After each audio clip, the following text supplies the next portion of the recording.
Nuclear weapons. Nuclear weapons. USFG should increase aid and or assistance to the Islamic Republic of Pakistan to safeguard nuclear weapons. Yep. So good? We'll be T, we promise.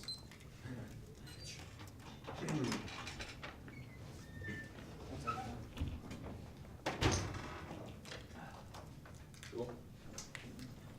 Yeah, whenever you can. Inherency 1 is that permissive action links on nuclear security nuclear device security safeguards act. Do a few things. First of all, they were invented in 1962, and they're for the purpose of safeguarding the United States nuclear arsenal. That's the plan. The United States federal government should offer permissive action links technology to Pakistan for use in their nuclear arsenal. Again, the United States federal government should offer permissive action link technology to Pakistan for use in their nuclear arsenal. Solvency. First is that Pakistan will say yes. A little under that is that they have incentive to say yes because they have to try to keep up with India in order to maintain security of their arsenal in wartime. The B argument is in 2007 Pakistan denied the PALs, but there's been a leadership change to the Musharraf was the main leader of opposition, and he's not in power anymore. It suggests that the United States the fact that they're operating current U.S. technology for counter-terror operations suggests that they would probably accept PALs. The second argument is that the PAL systems are extremely effective. Literally, and it's that Peter Zimmerman, who's a nuclear physicist and a weapons inspector, says that after you implement the PAL system, detonating a nuclear device is as complex as a tonsillectomy while going through the other end. So, sounds pretty complex. The B argument is that the modern PALs have at least two. They have the two-man rule, which you have to implement at least two weapon launch codes at the same time in order to solve all detailed problems. Obviously, the C argument is that weapons also become inoperable if you put in one miscalculation, it doesn't work anymore. Yeah, one kind of a copy and two. Can you exactly explain what it's like? Is it like a software thing that you put on the, or is it something different? That broke. It's a software thing. It's a device that goes onto it, and then it doesn't. The timer's counting up if that affects it. It's fine. Just so you know. It's a device that goes on there. You have to punch in two codes, and then before it becomes active, or else it cannot detonate. Okay, cool. Thanks.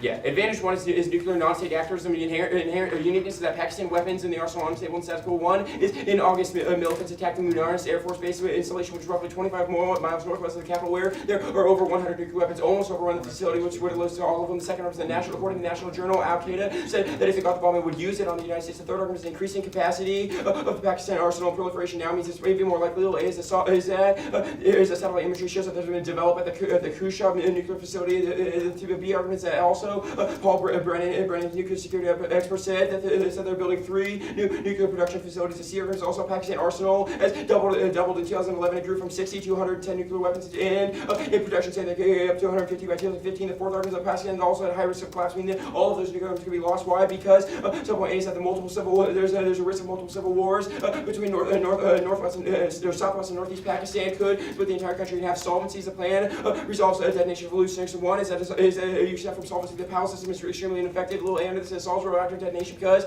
they wouldn't have the launch codes. Means that if they put in one wrong code, means it wouldn't go off ever again. The second argument is the plan also increases focus on Pakistani arsenal. Under this, that Pakistan has to refocus onto non-state actors and secure their arsenal. The B argument also encourages other packages and pressure to be able to provide security for the arsenal. The third argument is also the plan increases cooperation between the United States and Pakistan. The plan is seen as a carrot because it's not given without any conditions. Suggests that they would work with the United States on further and other security operations. The impact of the advantage to lose nuclear weapons. Little wonder this non-state actors could be able to detonate it in a city. A little into this, they could get into a weapon in the event of Pakistan collapse, or if they were overrun, the military bases ever overrun. The B argument is also they would use this to be able to take it to a city inside the United States or a place like London or Paris and detonate it. That Bruce Blair's nuclear security expert said that it's highly likely that this could occur in the next 15 years. This is pretty bad because we'll see is that in itself a single detonation of a nuclear weapon would kill hundreds of thousands of people. An example is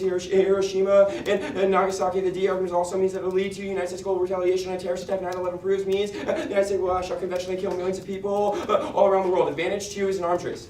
Unique to Indo-Pakistan arms race and status quo. 1 is yes escalation or yes-escalation. Little a is that there's high border tensions in the status quo. India accused Pakistan of killing 2 Indian soldiers. Pakistan says that's just propaganda. India then responded by saying they reserve the right to first strike Pakistan in if it happens again. The B argument is also Pakistan terrorism has been occurring in India. On March 8th, India issued a statement that if Pakistan keeps funding terrorist attacks that occur in Mumbai, said they will result in retaliation. The second argument is also China is exacerbating the situation. Little a is that India and China are in escalating arms race is there are a couple reasons. First of all, is they're competing to become the next regional hegemon over in South Asia of economic competition, but also military competition. They have the largest, the most militarized border in the world. They also have the fastest and most accelerating militarized build up anywhere else in the world. The B argument, this means that Pakistan won't be able to keep up. Why? Because they don't have the economy, nor do they have the conventional means to be able to handle India. Suggests that is up for their national. They lose their national security means that they're threatened by India having more nuclear weapons with them, and India not being willing to cooperate. Solvency is the plan to increase cooperation between the two of them because the United States is allowed to mediate it. The first argument, the United States will be able to become a broker between India and Pakistan in negotiations. Obama said that the United States has an interest in the area,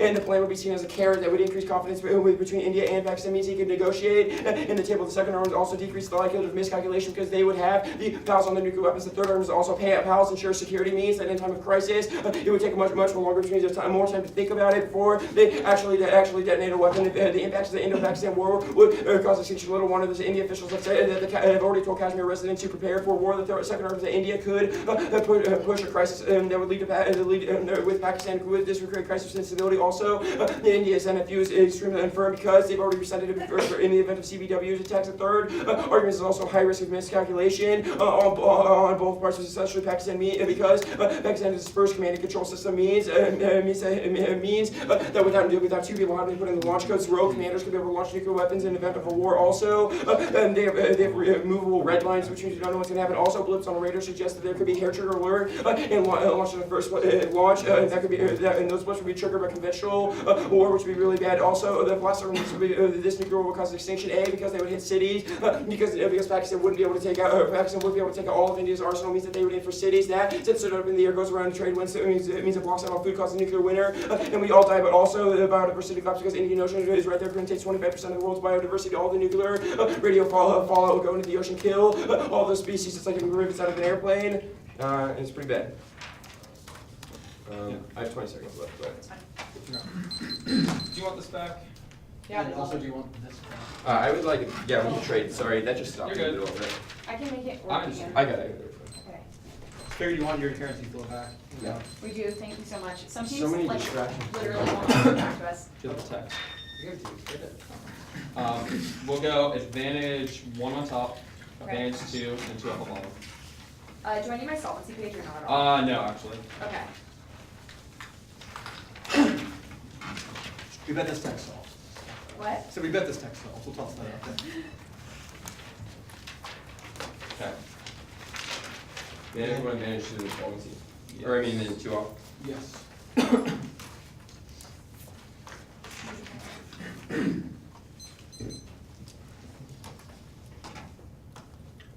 me organize this. You ready? Yeah, I can't find there it is. Yep, we're good. Okay. Everyone ready?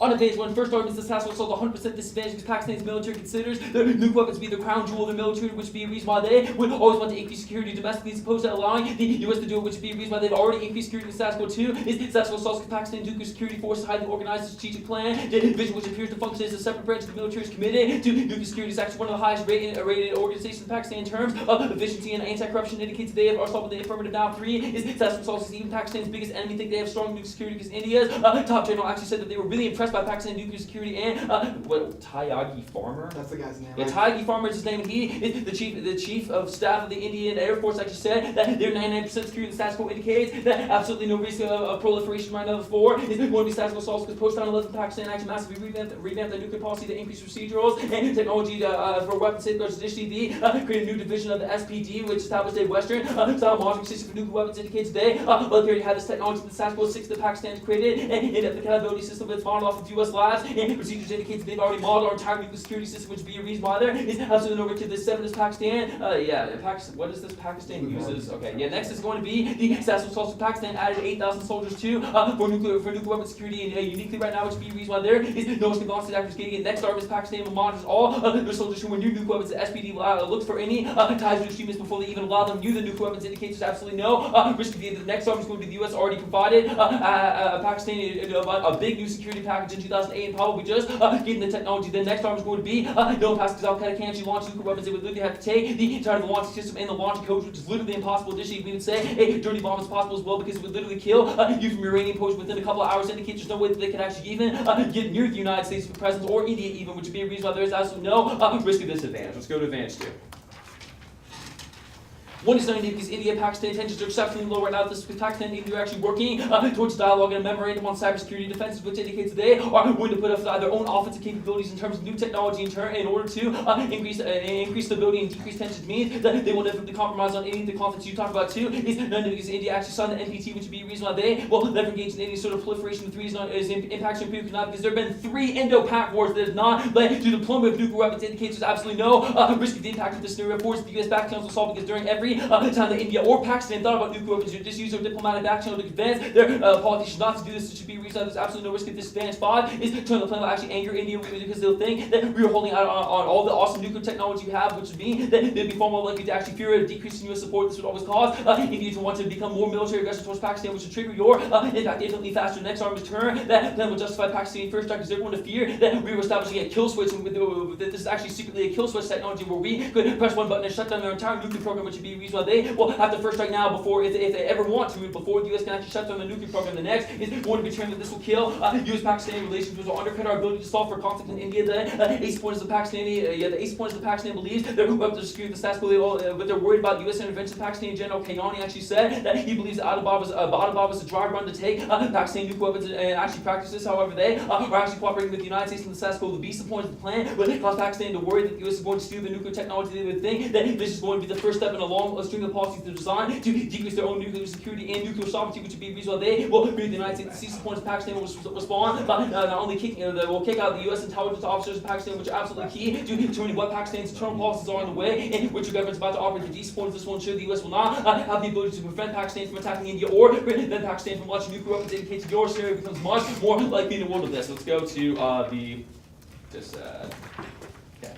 Is unique. Pakistan politics is unique. Is the ones that the entire Pakistan government is facing elections and power transition in the spring. Is because the election is going to happen in May and they're going to elect a new president, multiple Supreme Court justices, and generals and members of parliament. The status quo 2 is that anti-U.S. groups are vying for power. The status quo, the former PM, whose name is Nassab Sharif, who actually advocated for nuclear weapons going to Kashmir, is actually running right now. But additionally, multiple army chiefs are vying for power to oppose Pakistani involvement in Afghan security, which would be a reason why the U.S. relation with Pakistan is on the brink in terms of this election. 3 is Pakistanis view the expansions in aid programs, no matter how small, as the U.S. attempt to influence their internal policies. I would cite the Benazir Income Support Program, which is a benign, non-military related U.S. support program for lower income individuals in Pakistan, which is unanimously decried by the Pakistani people as being imperialist and us trying to intervene, which indicates that they will always backlash against any U.S. support. The 4 is the Democratic Left-Wing Pakistani People's Party, or the PPP as they will be referred to for the rest of this. Well, we take power right now. They have strong support of the Sindh and southern Punjab provinces where they are functionally unchallenged, but issue they're projected to win 90 of the 272 seats in the status quo. 5 is now it's a key time for a strong relation because Pakistani citizens will uniquely oppose U.S. intervention during the election. Additionally, many PPP members are running by the time that they're actually strong and can say no to the United States. Indicates that this would undercut their election. The B is the ones that plan would increase aid to Pakistan's nuclear program during the election would be viewed as an attempt to influence their election, try to increase U.S. support, but issue would show that the current PPP is not capable of preventing the U.S. from actually overpowering them. The 2 is the anti-U.S. politicians will spin the plans to kill switch. The people you talk about, Sharif, who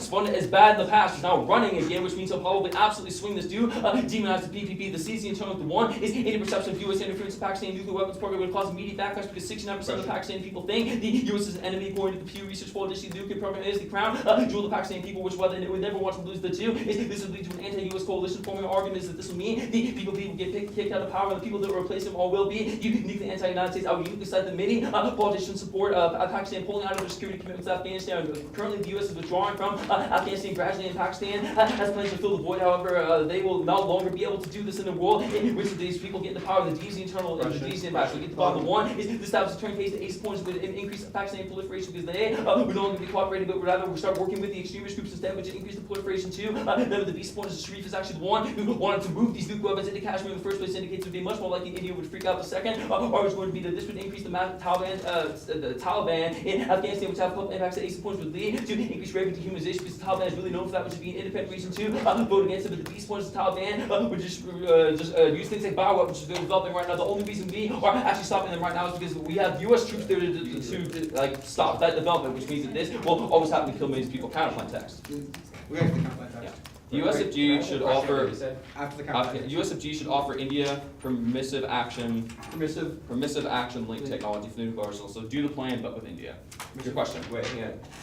Okay, I have two. Well, the first question is, you will defend on your internal links that any United States influence in Pakistan new United States triggers the dissent. New influence during the election. Observation 1's competition 1 with Counterplan section competitive. We move forward Pakistan with the word India indicates we are competitive too. Is Counterplan's absolutely competitive to this because any nuclear aid to Pakistan will always trigger the backlash, but issue with link to the terms of the advantages will always solve for India to be concerned about. Observation 2 solves the one. Is Counterplan will absolutely solve the dis because there will be no interference in the issue we already get. Aid to India and Pakistan isn't freaking out. This issue will be spawned. Let's give the code switch to India instead of Pakistan, which would be a reason why we'll rally the PPP too. Is Counterplan will always solve better for the PPP because it acknowledges that Pakistan's nuclear stability is way better than India, which is another reason why it would solve the dissent. The reason the Counterplan will solve comparatively better than the affirmative. The ace points will always be able to solve for non-state action proliferation, because will ensure that Pakistan actually knows that the U.S. is on their side, which would be a reason why they will never have any incentive to engage in proliferation. But the beast points will always be able to solve much better for the India relation, because we will now be much closer with Pakistan than the issue of India. Additionally, India will love because we are now giving them the new technology that they really want to protect time open to take aggression. Additionally, this will always solve for advantage one comparatively better, because it will increase the nuclear security of India, which is actually rated as lower than Pakistan in terms of nuclear security, which indicates all of your non-proliferation arguments are more likely in a world where India's nuclear weapons are less secure, because they have even worse security than Pakistan does. What's the status? Unconditional. Unconditional? Yeah. Awesome. We figured just punting calling would be fun times. It's okay, we No, we really weren't. Mine. Okay, We know. case in order? No.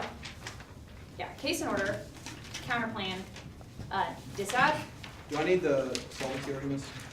No, you don't. Oh, well, I mean, I'll make, there's sometimes where I'm gonna make a cross application from That's solvency. fine. I don't know. Okay, Again, it's dissent or just like one? it's counterplan disad. Is that good with you? Yeah. Okay.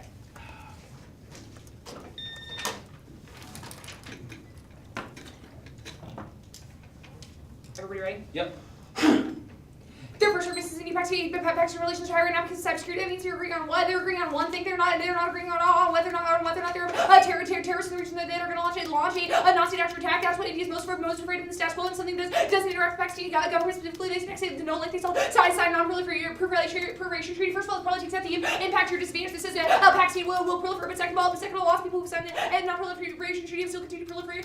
Like the fact we are acknowledging arguments that Pakistan has been proliferating the status quo. They just increased their arsenal by about 100% since the indication that this is just a lie, and also other countries like Israel as well. And that's good. You say no impact. There's been three impact wars. First 10 arguments is Pakistan nuclear arsenal is inherently unsafe in the status quo, and they've been massive vertical proliferation in the status quo means they have no capability to use diplomatic check. We're also going to go for non-state action impact to next argument is turn plan angers in because it looks like we're holding out on the first argument is that the plan will probably result in us giving palace technology to India because we're less afraid of giving out our technology because we probably give our technology to India. Bunch of other places in the world because the United States announces giving out palace is a good idea because it stays off war. Next argument is you say Pakistan turn Pakistan for strike. You can see all of our arguments why Pakistan would say yes. Also, we just give them the technology and information about how to put the palace system on their nuclear weapons. We don't actually go in and put the palace system on their nuclear weapons. I mean, there's no chance that Pakistan thinks that we're going to steal any of their secrets, right? That takes out a lot of the links and a lot of the offenses going around here because we just drop off a box of pals with the instructions of how to do it.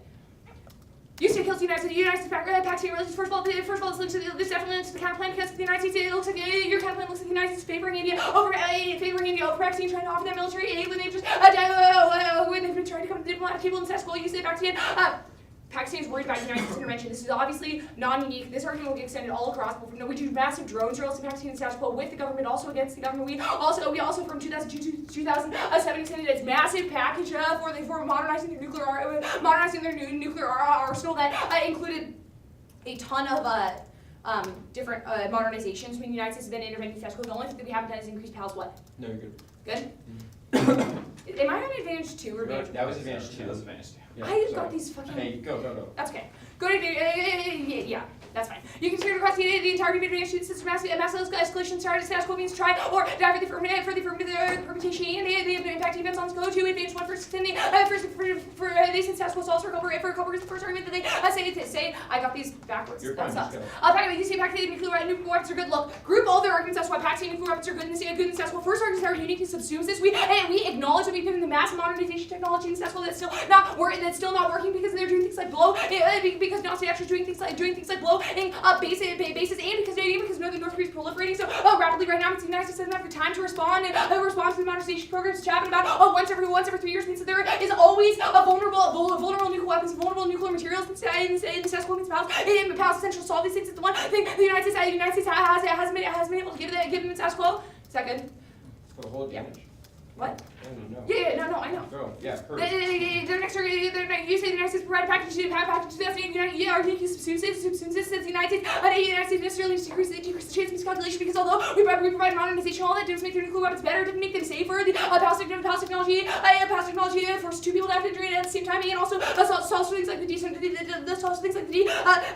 decentralization of the nuclear weapons. We say leads to rogue generals being able to launch a nuclear attack that would destroy biodiversity. You say Al Qaeda will have no capacity to launch nuclear weapons. First argument is that you say dirty bombs possible. That is first of all not true. They say that within the next 15 years, experts say that there's a massive opportunity for Al Qaeda to be able to launch something like this. But our argument is even the point where Al Qaeda steals a nuclear weapon, even before they launch it, the United States would still have to retaliate because they don't want to fear, they don't want to risk this being extended across the entire our links and impacts to talk about a Pakistan miscalculation. This is an important argument. They're the ones with non-state nuclear weapons, but they're also the ones with the non-state actors trying to take their nuclear weapons. No analysis as to why any non-state actor trying to take nuclear weapons from India in the status quo means that the only miscalculation or grabbing of these sorts of things happens impacts Also what? conceded civil war means Pakistan collapse.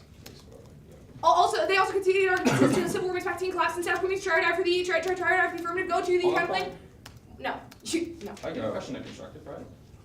First argument permutation to both. Once again, permutation to both. Ace points legitimacy things all playing part. All can play next. Next we solve for Pakistan election participation because it looks like the United States is giving aid mutually to Pakistan. The United States will be extending arguments that the United States is engaging diplomatically and giving lots of aid to Pakistan. Status quo means it doesn't look massively different for anything that's happening. Status quo it also solves because it appeases everyone in Pakistan about the fears over India launching a first strike. Whether or not these true fears or not, people in Pakistan are afraid of this. Well, that is the reason why they want to posture with a strong nationalist government. If we give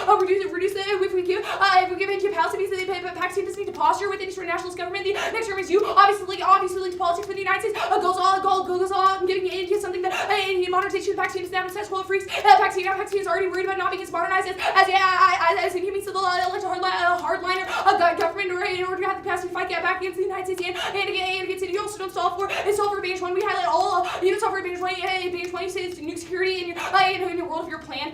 That is not where the non-state actors are that we are highlighting. You haven't made a single warrant as to why any of India's nuclear weapons would have the capacity to be stolen in the status quo. That would be new and Mitchell answer what? And they don't put PALs on Pakistan. That's our advantage. It solves none of our Right. That's, I believe, yeah. Elections decide? On that point, let me get that question. Go now. Okay, yeah. Why is the decentralization argument, how does that respond and interact with our argument that Pakistan's made their own increases in technology? Argument the decentralization argument is conclusive with these arguments. Is conclusive with the argument because they do model the United States systems minus the PAL systems, which means that the United States is decentralized in the status quo, but they have PALs, which they have to check back in with headquarters. Pakistan doesn't have that, which means a rogue actor, if they think that they're at war with India, they can't get central command to say anything. Detonated at any time. They can be detonated at any time. They're on hair trigger alert. That's already go to the elections instead.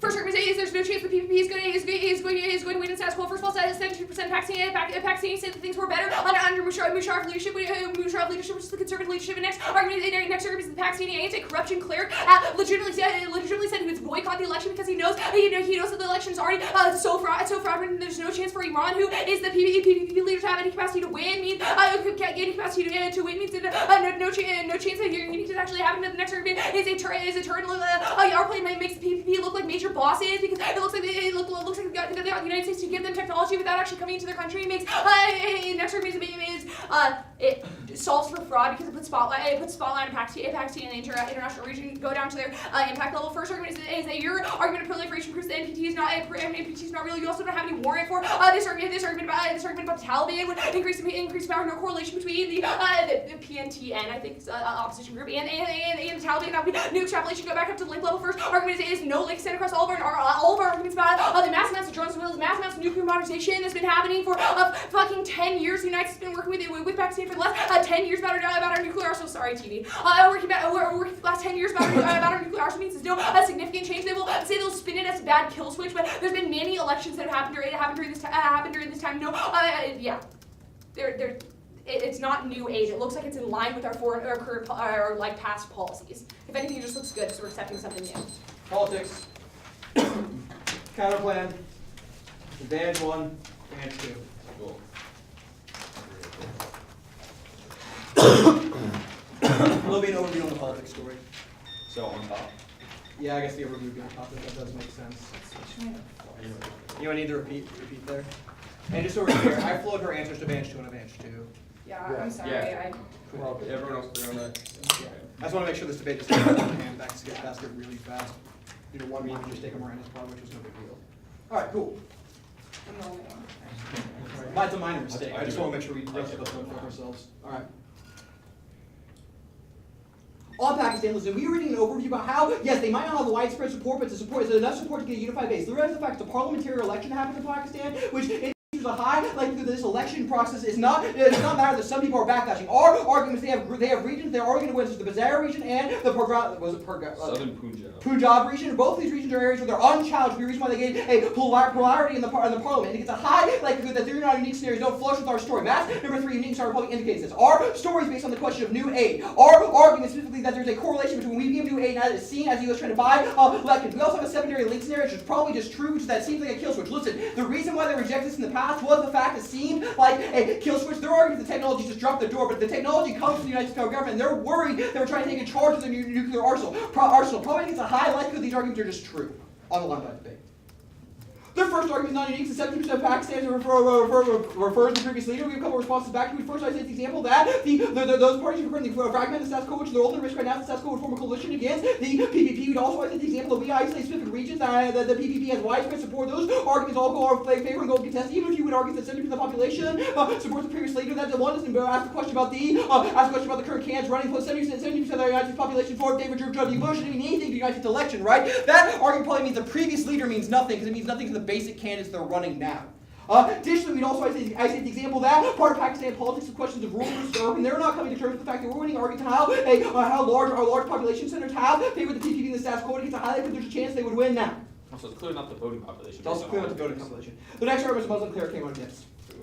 First couple responses. Our first argument against this, we'd say the example. We'd say the example that anti-corruption arguments don't really matter to roles of military is a guarantee that they will not step in, which is a change in the previous elections. It gets a high likelihood. The second argument here is the radical Islamists are still registered saying they're going to vote, which means the clerics not carrying a lot of weight. The third argument against it, we'd also say the example that arguing story, unique stories also tell you specifically about how people are turning on the status quo and how many analysts think that this election's going to go public. How likely if we win any risk of our uniqueness story, we win. That likelihood's going out. The last argument here is that any risk of U.S. election actually flip-flops unique because it seems like we're way more corrupt because the U.S. is buying the election. That's our link story. Next argument, turn the make the PPE look like badasses because they get stuff from the U.S. Couple responses. Oh, bosses, I guess what they said. Weird flowed word. Couple responses. The first argument is, I said the example that doesn't make them look like that makes them seem like they're deceiving to the exam, deceiving to the demands. Additionally, I said the example that way appeal to the more like urbanized population in Pakistan, but doesn't appeal to the more moderate population that we're using this term like the United States, but it's kind of different. Our argument about this is that the part of the problem is that many individuals fear U.S. domination. That's our link argument. It says to be versus the link about the kill switch. Probably it's a high likelihood that even if the PPE gets some like more of their guaranteed base, they lose some support from the more moderate individuals and individuals in the breakout. I think it's a high likelihood that you actually only at risk that they actually move away from this assessment. It's a high likelihood that we're ahead of this question. The next argument, they solve for fraud. Probably not. I do understand the argument the U.S. would be there, but there are also arguments that they drop this up. I have no idea how they resolve the question of fraud in the one I see. Initially, we also think that we're ahead on the question of how this argument goes down because we're asking the example the kill switch is part of the problem, which means you're ahead. The next argument is the NPTE non-proliferation treaty. That is not true. Our argument is India. Additionally, our stories based on the question of biological weapons and problems in Afghanistan, and they're not filling the void. Their next argument is Taliban as opposed by the government. This argument is only spawned our story. Our argument that Pakistan's moving into Afghanistan, the status quo, probably to highlight that they're filling the void for the United States federal government. That is a pretty good argument about what's happening. Our argument is that there are extremist groups who believe Pakistan should have no place in Afghanistan. They win the party, which is to highlight that there's a risk. They don't indict that claim, probably gets to highlight that we're ahead. Their best argument is this no link. They will go for this. We have a couple of responses. The first argument is the kill switch argument. We read a status quo solves argument about how the nuke weapons of crown jewel of the Pakistani military. That probably is to highlight that there's a risk they would be afraid of that. That status quo solve argument can be coupled with our link argument about how in the status quo they love their nuclear weapons and they're afraid of a kill switch. And it gets to highlight that there's a link to your plan because they're afraid of it. Additionally, their vast propaganda have Abbottabad because many Pakistani civilians actually bought into a conspiracy theory that they believe Abbottabad and Osama bin Laden was actually a dry run for the U.S. trying to take Pakistani nuclear weapons. It gets to highlight that there's a 100% of risk. Drones don't answer this question because it's based on the question of the U.S.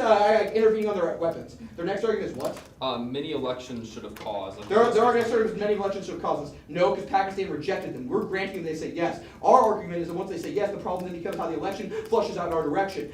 Many elections didn't work because they didn't get the aid. We grant the aid happened, which is why the backlash happened against the PPP. Yes? No, this is the impact. Extend across the impact, I could argue insurance case for like a multitude of reasons, but I'm actually going to sell the hell out of this argument. Additionally, extend across the argument the Taliban insurgency in Afghanistan leads to bioweapons, which is also going to give a unique extinction level scenario on the permit. The permit's probably the best out. The first response back to the permutations, it still looks like a kill switch. Our argument is that Pakistan is still afraid the U.S. is afraid of the nuclear weapons. Senators like Lindsey Graham have come out and said that the Pakistan is most unstable, which is the reason why it's fueling the flames and tension in Pakistan. The status quo. The second argument here is the permutation doesn't shield the link because we give aid to both countries in the status quo, but it doesn't seem to make a difference between the countries' instability in the status quo and tensions between each other. It's a highlight that they're doing both at the same time doesn't resolve the issue. That's just the U.S. has its policy. There's still a high tension between India and Pakistan in the status quo, and it gets a highlight that the link would still be there because they still feel like they are always about behind the United States. Next, they say we look to Pakistan because we don't give Pakistan modernization, we give to India. Listen, that's highly unlikely. We give tons of other aid to India in the status quo. We are still winning arguments that the status quo, the PPE is winning. Probably it's likely. The second argument is a more nuanced argument approach to this, is that we would also say the example that we are way ahead on the question of how this comes down because we were isolating examples specifically about how the kill switch is what they're afraid of, which means that our arguments based on the kill switch come our direction. We don't link to politics. We don't give a kill switch to Pakistan because they were ahead on the we link to politics argument. Next. They say they don't solve the advantage. Yeah, I don't need to solve advantage 1 or advantage 2. We're going to win status quo solve. Also, they say it would permit solve because it would appease the fear of India first strike. They say permit solve appeases the fear of India first strike. A couple arguments for it. The first response back to this is they're still afraid that we just kill switch their own nuclear weapons for your reason why. That's the current drill argument. You can take the status quo solve arguments between we're ahead on this question. You also can cross-apply some arguments that we get from the dissent. We talk about how the kill switch trust into consideration because it makes it feel like Pakistan's weak and more moderates are afraid that the U.S. is intervening in the status quo. That's the Abbottabad example I gave, which is a pretty good example about how this goes our direction, which is a pretty easy way the permutation is resolved this question. Advantage 1. I don't need to solve AF. I don't care. They drop critical arguments. Their response is that your uniqueness subsumes 100% of this because there's always a switchover when tech happens. Extend across maths number 3, no solvency argument. That specifically says that India's top general, the person who would be most insecure, says they are 99% secure with Pakistani nuclear weapons. Probably means you don't get an advantage, which is devastating in today's debate. Additionally, extend across maths number 6 argument, which he misnumbered, but it's that Pakistan added 8,000 troops specifically for nuclear weapon security, which means that even if their technology transfer happens, there is still 8,000 new troops which can back things like base attacks and status quo. They are not putting the impact of how base attacks go down. Additionally, extend across the 7 arguments that they monitor all of these things in the status quo, which means there's 100% reason why, if there is a non-state actor in the military, they monitor for it and kick them out. Pretty good reason why there's no chance of non-state actors get the weapons. They're going to go for their arguments that their uniqueness subsumes these questions. They don't respond to nuanced arguments about specifically how the military has increased and revamped since 9/11. Probably think it's a highlight because there's 0 chance of this happening. Advantage 2. They don't read an argument counterplan and solve this. They can't go for it. Additionally, we tell you it does. Finally, I want to ask number 4 argument. This is the only argument I deal with this. We say U.S. back channels to solve every other conflict. They exist in the status quo. They read no arguments how U.S. back channels don't exist. And we also read arguments about how this goes our direction on the plan that angers India. Probably means that we would solve it also means we probably solve it. We also read arguments of the impact of static war. There are arguments that Pakistan has unsafe arsenal in the status quo. We read arguments that India actually doesn't think they have an unsafe arsenal in the status quo. That's the Indian general, which means I can go for the maths number 3 argument about how the wars never result in nuclear war in the status quo. That argument goes our direction because we say that war never happened in the last 3 engagements, and that India believes the weapons are safe. Probably indicates there's no risk that this war would change the status quo. Okay.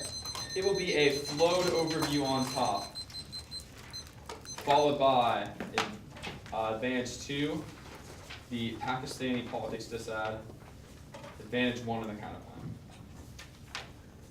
Is everybody ready? Does anyone need that repeated? Sorry. I can say it again.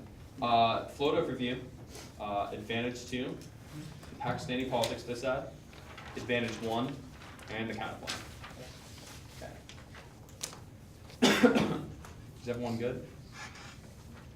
3 really easy reasons why you're voting opposition from William Jewell today. The first is that there is absolutely zero risk of the case having an impact that the counterpoint wouldn't solve. First of all, they have conceded a ton of arguments indicating that their fear of decentralization has been solved in the status quo by a shift in Pakistani policies. But additionally, there is not a single argument that wouldn't be captured by the counterpoint. They've conceded multiple arguments that we would solve the internal link to your advantage. The second reason we are winning is the dissad. But we do not only win that the dissad would turn case because it would be far more likely that proliferation would happen or that India would literally or Pakistan would try to go to war with India, but additionally we are winning the independent impact of bioterror, which has an extinction impact, which was not even kind of answered, which means that there is absolutely zero reason why you would evaluate any other impact but the dissad. The third reason why you're voting for us is on time frame. Look, their time frame is going to be a long way out. We have not only won multiple arguments that U.S. back channels would solve, which means it would take a long time for the U.S. presence to completely erode and then cause some sort of war, but additionally we have won multiple arguments that Pakistani security would literally have to break down and completely crumble for there to be any risk of an immediate type of proliferation. But additionally, they even read that Al-Qaeda won't be able to use this technology for 15 years. That is the own warrant out of the MG. Means you have zero time frame for advantage 1. You will preference time frame above all other impacts for a couple of reasons. The ace point is an impact that happens first would shift the uniqueness of all other impacts to debate rounds. It's impossible to determine what would happen in a world of like proliferation, a world where the Pakistani politics this has already happened, which is indicate that you would have to make new uniqueness arguments for them. But the base point is that their impacts are relevant if we are already dead from bioterrorism. Indicates that you have to preference staying alive longest. Let's go to advantage 2.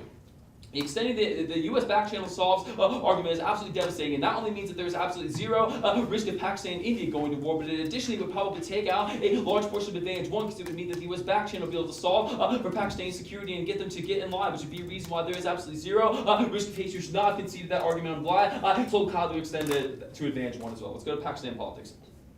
As an overview, we will absolutely be winning that this will be the fastest time frame because we say it will be an immediate backlash that will happen very soon, within a couple months, which is a much better time frame than any of your scenarios. Additionally, they will have to go for the argument that the PPP is going to win right now and that this should have happened. I will answer both of these arguments. They will go for this 70% of support argument. The first is this is likely not the voting population because if you combine our two statistics together, it means that most people support the PPP, but that the people that are going to vote do not support the PPP or do support the PPP right now, which is be a reason why our own uniqueness arguments are subsuming yours. Additionally, these voters are all too fragmented and voting for a bunch of different people, which would be a reason why there's absolutely no risk of this happening. Additionally, they will have to go for this argument about that will solve by increasing PPP because it's not U.S. intervention. Our argument is that you've conceded that would make them look uniquely weak and it would show that the U.S. is trying to be uniquely imperious by influencing Pakistani elections in a way in which they have not done before. They will not have warranted arguments in the PMR, and they have not in the MG as to why the U.S. has ever done this in times of Pakistani elections before. They can go for the argument that it's happened before, that there have been drone strikes, but they will not win that we have given nuclear aid during elections before. That argument would be brand new. Additionally, they cannot go for this fraud argument. It is literally nonsensical. No reason why nuclear security would spotlight election fraud. There is not a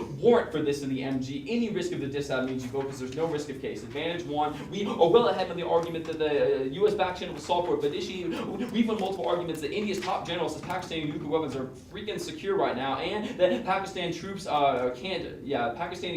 would be able to solve even if one rogue person did get it, they would just get shot instantly. And our monitoring nuke arguments indicate that they do thorough background checks, which solves for decentralization. That's how the argument is framed in the LOC, and it is conceded. On the counterplan, they will have to go for this permutation, but they have conceded that it will still look like we are giving a kill switch to their weapons, and that Pakistan is far more concerned about their nuclear weapons than anyone else's. That is the dissad warrant. Indicates that even if they win, it looks like a kill switch from India. It will still trigger a backlash because they care more about theirs. Additionally, we obviously don't link to the politics as we give aid to India now, and they say we don't solve advantage. Well, they've conceded all of the arguments about how this will increase the dialogue for anti-proliferation and how this will be perceived as an increase in U.S.-Pakistan relations, but will cause them to take just do the app on their own, which would be a reason why there's absolutely zero risk.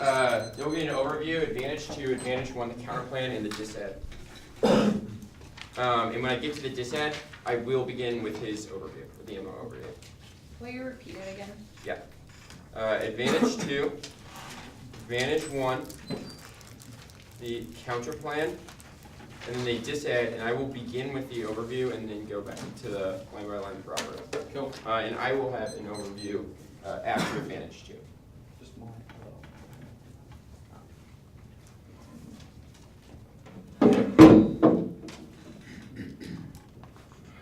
Ready?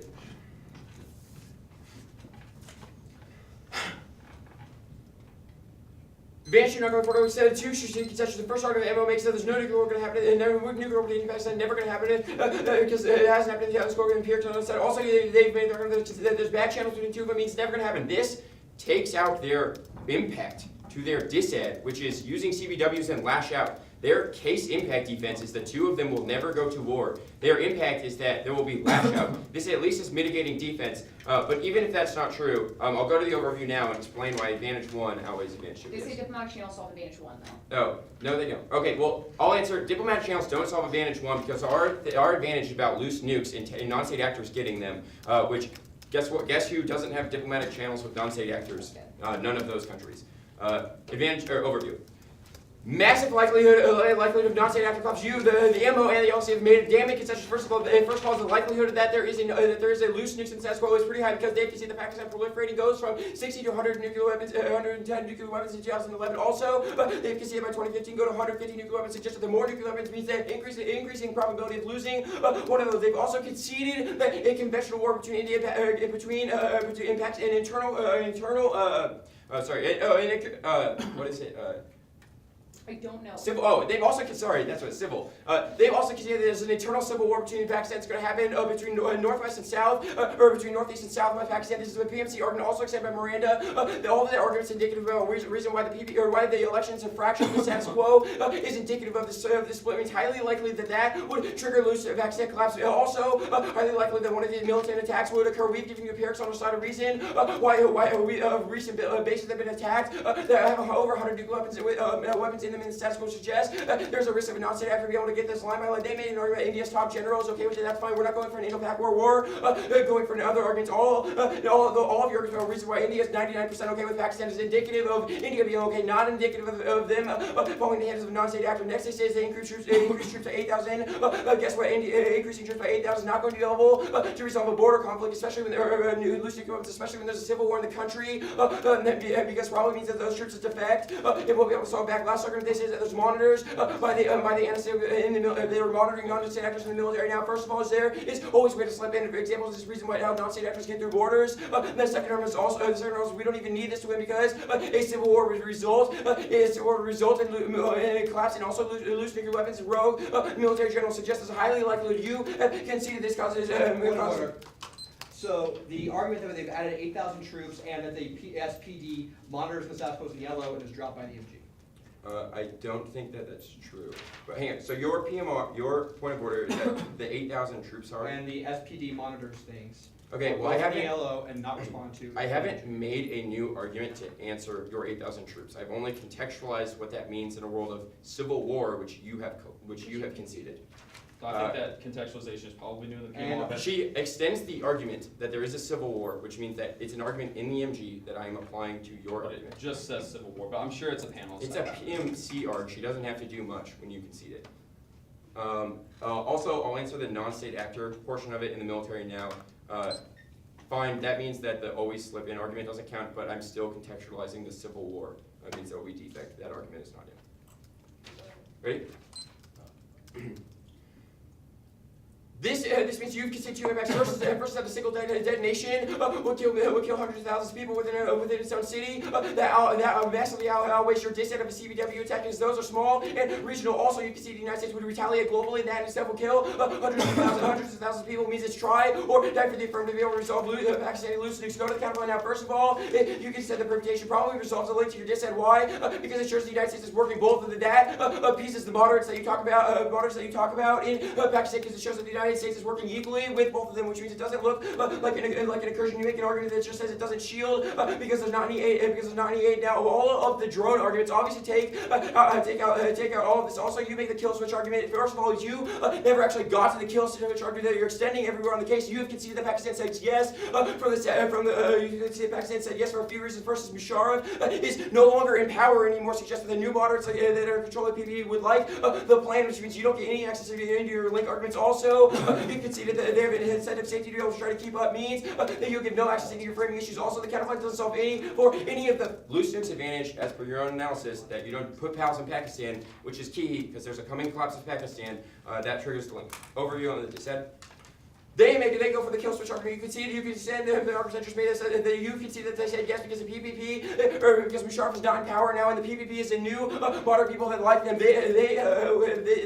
Musharraf was the one who said no to PALS in 2007. And Musharraf was not in election anymore after 2008. Suggests that we're controlling the question of linked time frame differential because we are talking about giving aid to a new election. Suggests that we're controlling the direction of the framing of the linkage. You go to the line by line, Robert. First of all, you said the first argument that the Pakistan population is diverse in the status quo. Over 70% of the population likes Musharraf and wants to back suggest that's not true in the first place. You just said that fragmented, you get key areas, but you stumble on the names. So I question the truth value of you actually knowing the internal link of these specific regions. But lastly, you can say the third argument looks pretty good because the United States just drops things off. You say this is a seat of the United States. Probably not because we don't actually force any access in their arsenal. We just drop it off. The last argument I'm going to said is the drones argument. This is a huge framing issue. If we have been dropping bombs with drones on Pakistan's sovereignty for 10 years and there's no end in sight, why the fuck is the PPP all of a sudden going to be like, oh, new aid that gets dropped off triggers the link and somehow all of Pakistan politics collapses?